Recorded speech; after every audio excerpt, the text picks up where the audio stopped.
नमस्कार दोस्तों, हमारी आज की कहानी है स्वार्थी रिश्ते। 60 वर्षीय रमा जी आज अपने पति की तस्वीर के सामने बिलख बिलख कर रो रही थीं। बीच बीच में अपने बेटे बहू को कोसती जा रही थीं। तुम लोगों ने मेरे साथ इतना बड़ा छल किया है। मेरे जिगर के टुकड़े ने ही मेरे दिल को छलनी कर दिया और मुझे भनक भी ना लगी। आप क्यों चले गए मुझे इस भरी दुनिया में अकेला छोड़कर? कैसा कलयुग आ गया है। बच्चे अपने ही माँ बाप के हाथ से रोटी छीन लेते हैं।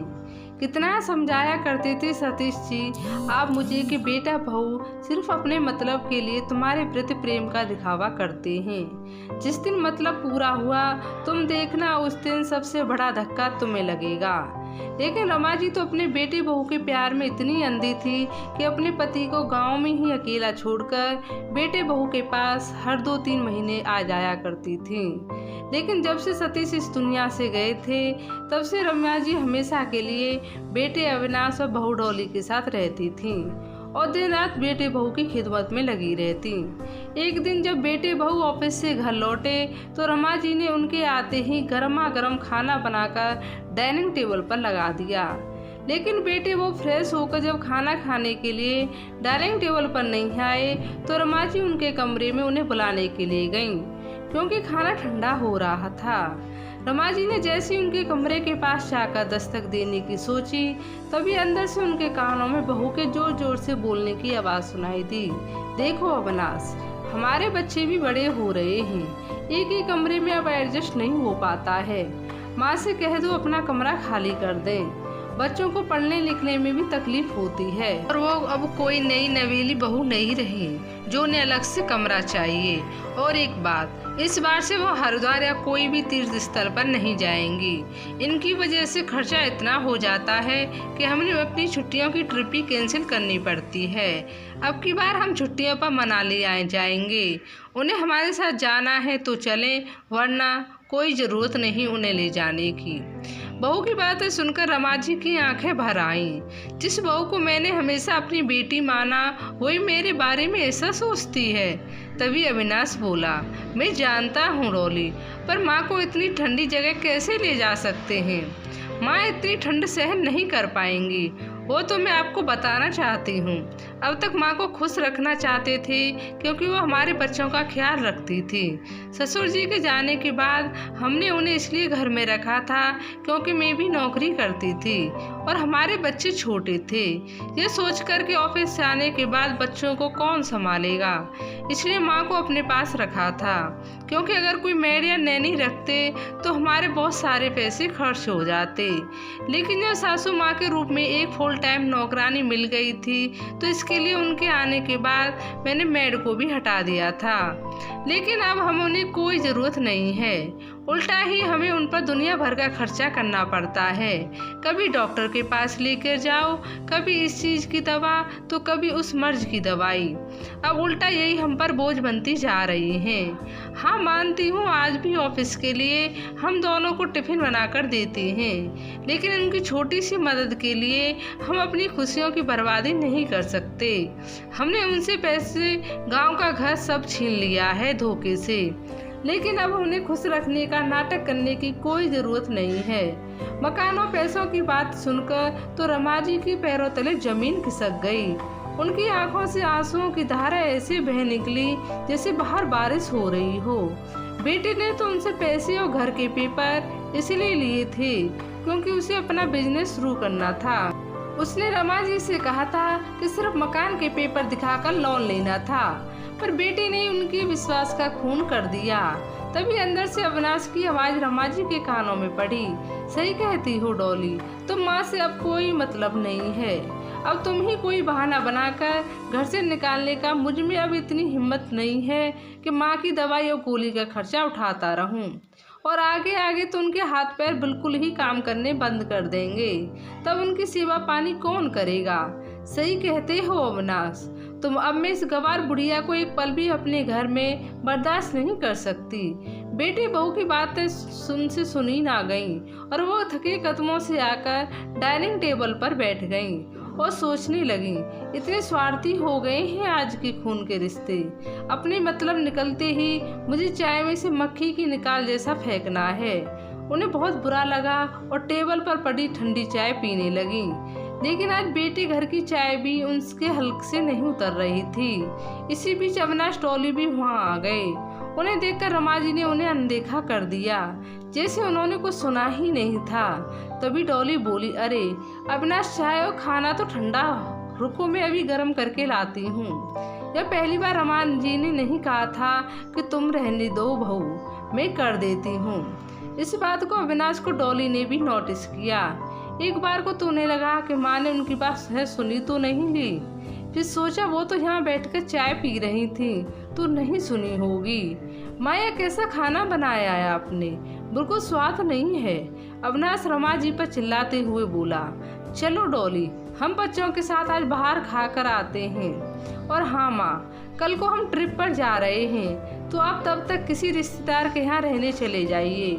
जब हम ट्रिप से लौट कर आएंगे तो आपको वापस बुला लेंगे। इतना कहकर वो दोनों बच्चों के साथ बाहर डिनर करने चले गए।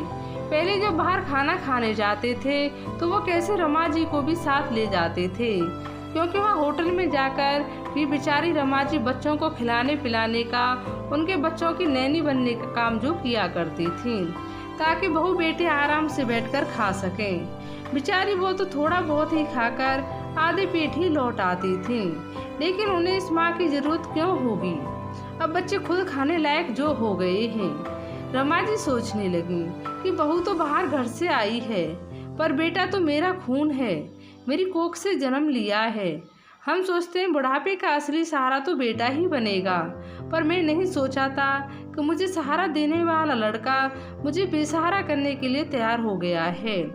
बेटे का घर अब उन्हें काटने को दौड़ने लगा, पर उन्होंने ठान लिया था कि वो अभी भी इतनी मजबूत हैं कि अपने सारे काम खुद कर सकती हैं। अगले दिन बेटे बहू ने उन्हें घर से बाहर कर खुद ट्रिप पर चले गए।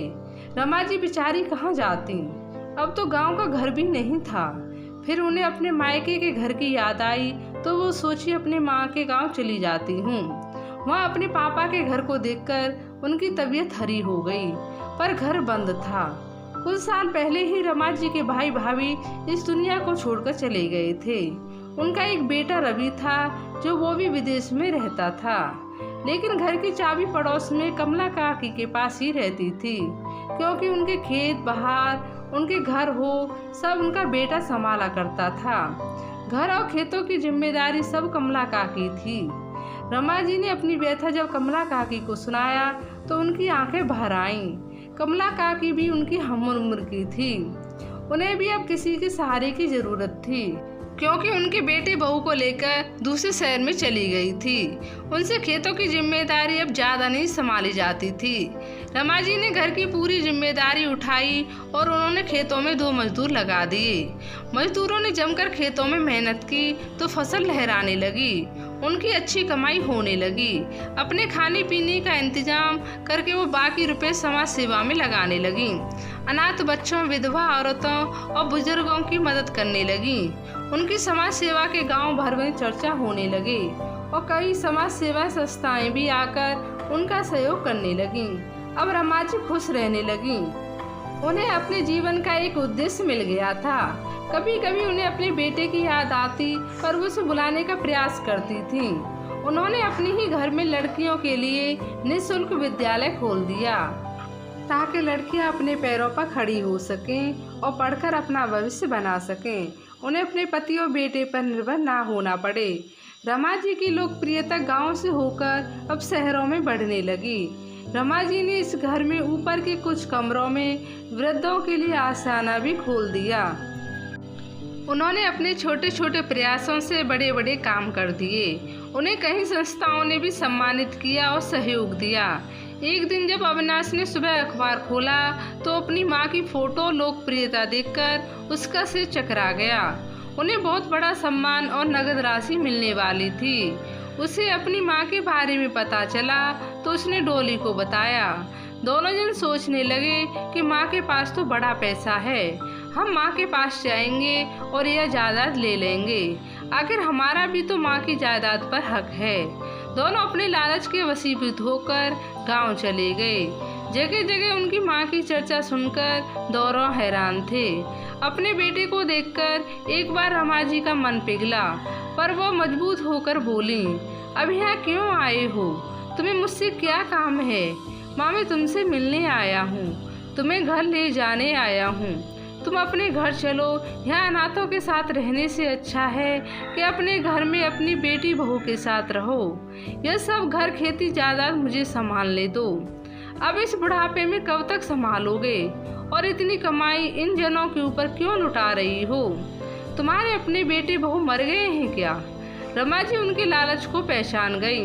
आज तक तो मेरे बेटे बहू जिंदा थे, पर आज वो हमेशा के लिए मर गए हैं। मुझे तुमसे इसी बात की उम्मीद थी। जो अपनी सगी माँ को घर से निकालकर बेसहारा कर सकते हैं, वो इन अनाथों बेसहारों के बारे में क्या सोचेंगे? तुम दोनों को हमेशा अपनी ही पड़ी है। अपने स्वार्थ के आगे तुम्हें कुछ नहीं दिखाई देता। तुम अपनी माँ के सगे नहीं हो तो किसी और के सगे क्या होंगे? बेटा, अब मैं तुझ पर निर्भर नहीं हूँ और तुम दोनों के साथ नहीं रहना चाहती हूँ। मुझे अपना परिवार मिल गया है। किसी का कैसे भी वक्त हो, अपनों के साथ और सहारे से गुजर जाता है। अब यही लोग मेरे अपने ही हैं। मेरा बुढ़ापा है अच्छे से बीत रहा है, और हाँ, मेरे पास जितनी भी जायदाद, खेती बाड़ी और सम्मान की राशि है, यह सब मेरे इस परिवार के लिए है। तुम दोनों को इसमें से 1 रुपये भी नहीं मिलेगा।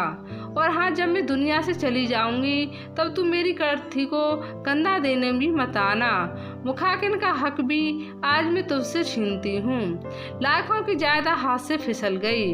अविनाश और डोली को बड़ा ही पछतावा हुआ।